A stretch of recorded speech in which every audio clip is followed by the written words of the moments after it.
Eu sou o professor Pedro Geraldo Saad Tosi, docente do campus de Franca da Unesp, Faculdade de Ciências Humanas e Sociais. Cumpre-me nessa oportunidade vir aqui divulgar o livro História Econômica e Cafeicultura na Periferia do Capitalismo, Teoria, Métodos e Fontes Documentais.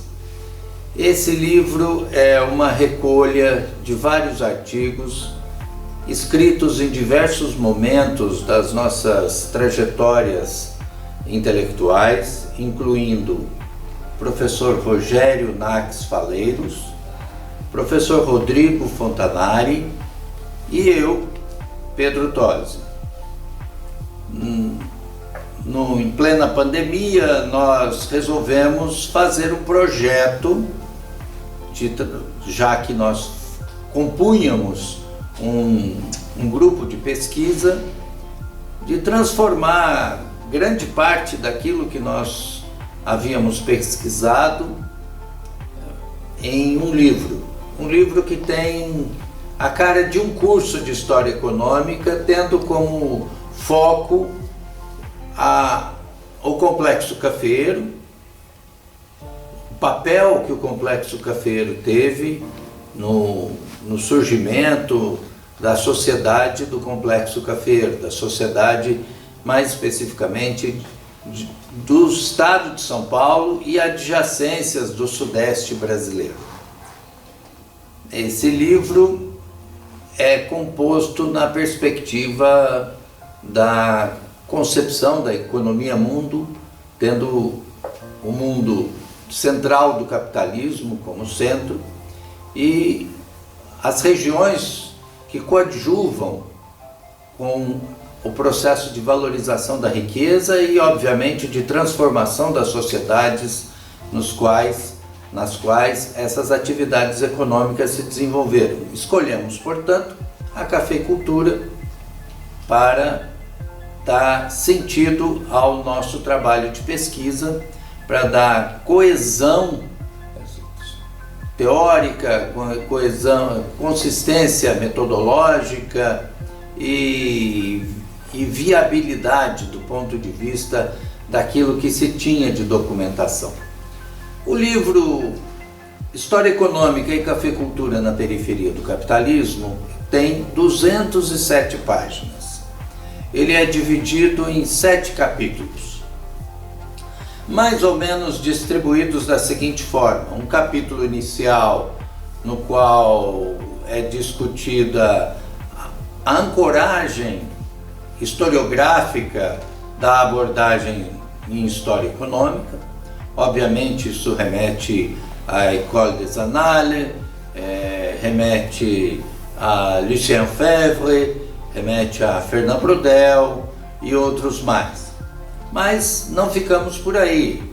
Há também a contribuição de uma série de intérpretes do Brasil, intérpretes do capitalismo, de tal modo que nós pensamos a cafeicultura em várias dimensões. E a principal delas é mostrar como que essa atividade predominou numa certa época na agricultura brasileira, algo que está aí entre 1850, 1950, 1960.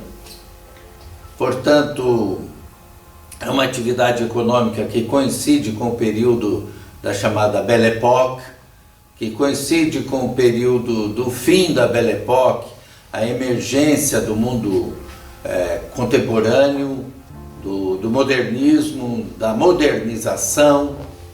Portanto, ele procura dar conta de aspectos como acumulação de capitais, valorização da riqueza, modernização da vida, predominância da vida urbana nesse processo de modernização da vida e sociabilidade, ou seja, como que os agentes sociais, como que os atores sociais entretecem relações culturais, relações de poder, relações econômicas, para não ficarmos adstritos a dimensão econômica da vida como única e fundamental, mas sim uma entre as demais, que tem um papel importante, é óbvio, porém nós tentamos articular nesse grupo de pesquisa sobre complexo cafeeiro e desenvolvimento social, local, urbano, regional,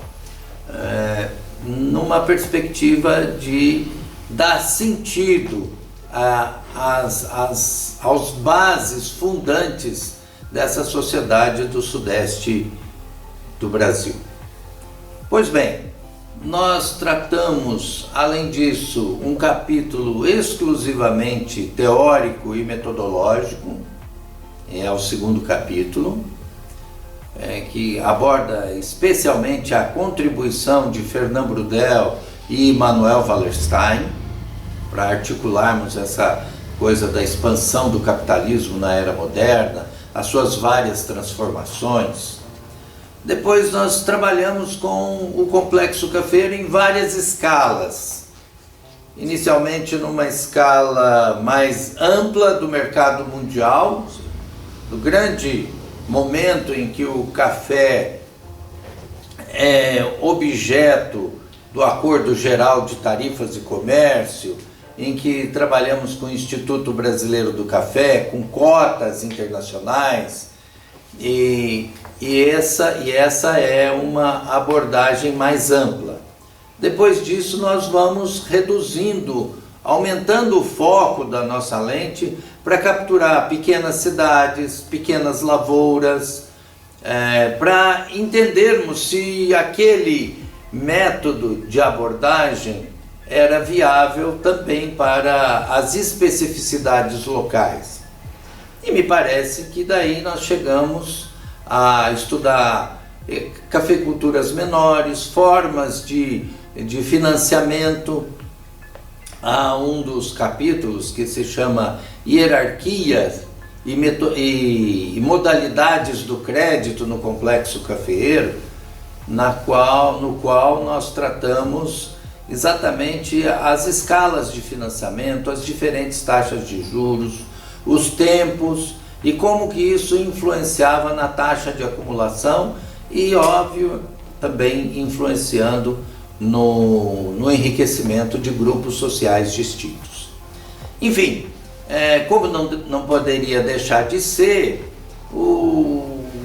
encerra o conjunto desses 7 capítulos um capítulo específico sobre o colonato, que é uma forma de trabalho sui generis que apareceu na cafeicultura, e especialmente o impacto que a crise de 1929 teve no colonato.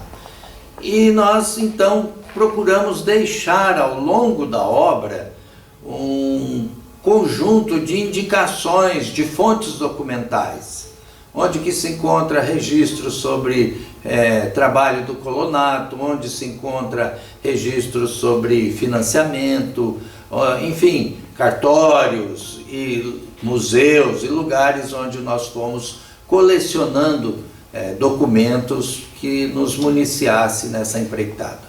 Bom, eu creio que eu dei aqui uma pequena palhinha e quero dizer para vocês que durante esse período de 2019, 2020, no qual grande parte de nós professores estivemos atuando em teletrabalho, ele também foi pensado no sentido de ser um curso de História Econômica, um curso para ser trabalhado em vários ambientes.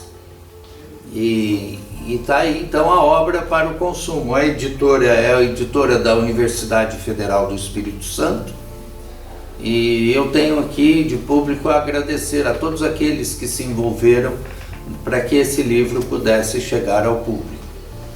Muito obrigado.